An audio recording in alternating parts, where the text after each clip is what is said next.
Hi everyone, I'm Brooke Kavanaugh, and today I'm going to be teaching you a little bit more about German culture. So please listen up, because at the end of this video, I'm going to have you fill out a short survey about how I did to gather information for my personal project report. Thank you! So a little overview of what's going to be in this video. First, I'm going to teach you all about a traditional German dance. Then, I'm going to explain why a negative stereotype of the German culture is wrong, using the traditional dance as an example. Finally, I'm going to explain why that stereotype is attached to the German culture. And thank you in advance for being quiet and paying attention. Let's start at the beginning. The very first instance of the waltz being danced dates back to 13th century Germany. The waltz started out as a peasant folk dance. As you can tell from this picture, this form of the waltz was more upbeat than the form we commonly see today. The modern form of the waltz is called the Viennese waltz. This adaptation dates back to 16th century Vienna, Austria. Unlike the original waltz, the Viennese waltz is not a folk dance, but a court dance. Folk dances were lively and celebratory, whereas court dances were formal, and as a result, the Viennese waltz is a more serious version than the original waltz. It took some time for the waltz to become popular, and different versions of the waltz were more popular than others. The waltz first gained popularity in the mid-18th century in France. At this time, the allemande form was the favorite of the French. But in the late 18th century, one of the trademarks of the waltz became popular, the 3/4 time. Queen Victoria took a liking to the waltz, despite judgment from other powerful social figures, which helped the waltz to become even more popular. The waltz was not popular in America until the 19th century, long after it became popular in Europe.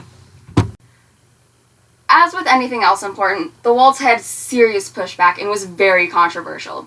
The waltz was a very progressive dance at the time, so most of the pushback came from traditionalists. The main problem society had with the waltz was that the dancers stood far too close together. At the time, dancers stood a distance apart, especially if they were not married. But the waltz is danced chest to chest. The other problem traditionalists had with the waltz was that it is way too easy to learn and dance. Harder dances took longer to learn, and lower-class citizens didn't have enough time to learn them, so dancing became a way to show off one's social status. The waltz, however, was not like this, and can be learned in a matter of hours. The waltz was branded as sinful and vulgar by traditionalists, along with many other insults. Of course, the waltz was finally accepted and the pushback ended.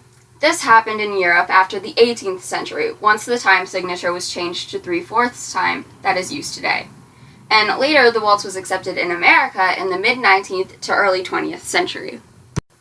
The waltz is still widely performed even today, though the dance has evolved over the centuries, and the waltz is by no means considered scandalous anymore. Now we gotta talk about the elephant in the room. Germans are harsh.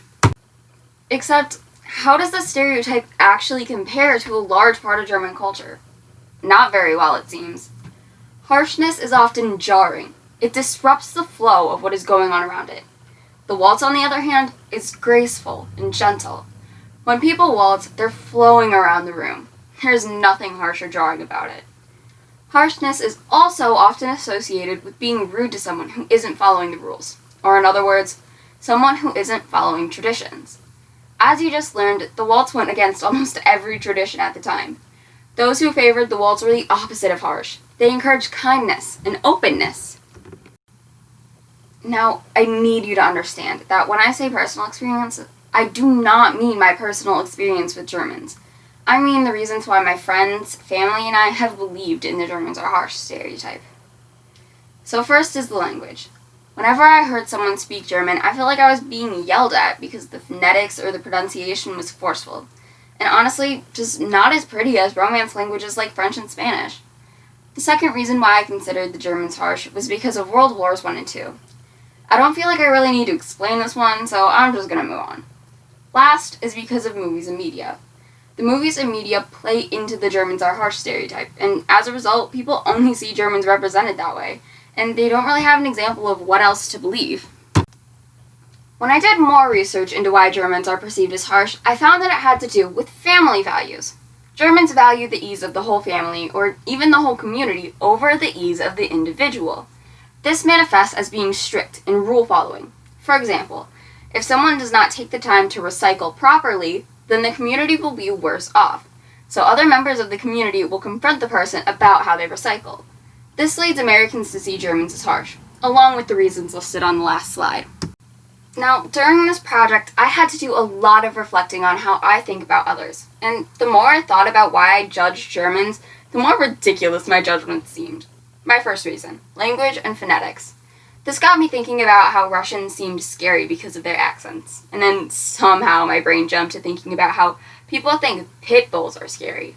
So many people think pit bulls are scary and dangerous because of how they look and their bark, but pit bulls are generally really nice. I mean, even my own dog is a pit bull, and multiple people have asked who our breeder was because they wanted a dog just like ours. So I decided my first judgment was crazy. Then I thought about World Wars I and II, but I reminded myself that most Germans are deeply ashamed that the wars are part of their history. I wouldn't want someone to hate me because of a mistake my parents made that I had absolutely nothing to do with. Lastly, the media representation of Germans. I think by now we all know that most times the media is wildly inaccurate, and that we should question everything we hear. So why should I trust that the media representation of Germans is any good? And family values. The best way I can describe this German value is by saying that Germans are an extremely lawful good. They want everything to work as smoothly and efficiently as possible, and the best way to do that is by following the rules of society. If someone isn't following the rules, everyone is worse off. So it's justified to be a little rude to get someone to follow the rules. The big thing about this, though, is that it's only a little rude. Typically nothing more than a very forward conversation. In America, though, that rudeness isn't justified, which makes a big difference. Family values vary all over the world, and over time, Americans have come to misinterpret the German family values.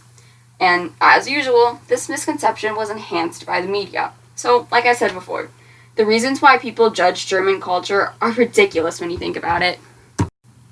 A quick note before I show the video of the waltz. I can't stress enough how progressive the waltz is, which is why it is the perfect dance to use to explain new dancer roles. Originally, the dancers took either the male role or the female role. These roles exclude many different people and partners, such as same-sex dance partners or gender non-binary dancers. That is why the new, correct terms for the roles are leader and follower. This new, progressive language includes all people and partners. The male role is now the leader and the female role is now the follower. Keep in mind that this means a female could now take the role of leader and a male could take the role of follower.